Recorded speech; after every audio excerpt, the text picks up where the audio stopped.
paglabas niyan, pupunta yan kay Speaker, pag-aaralan yan, then it will go to the Committee on Rules.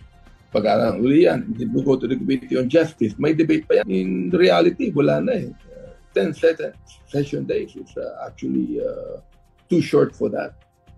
And hindi lang yan, kundi campaign fever na, election na, and then ita-transmit sa Senado yan, no? And actually, we are not sure about the Senate. Kung yan, talagang papatulan pa nila.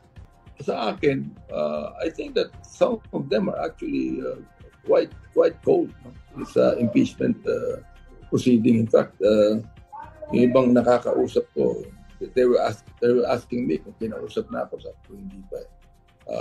Nobody came to me and asked for any kind of an endorsement. Sa Quadcom namin, wala pang lumapit sa akin. So, yung ibang nakakausap ko, they're kind of, meron reservation tungkol sa impeachment actually.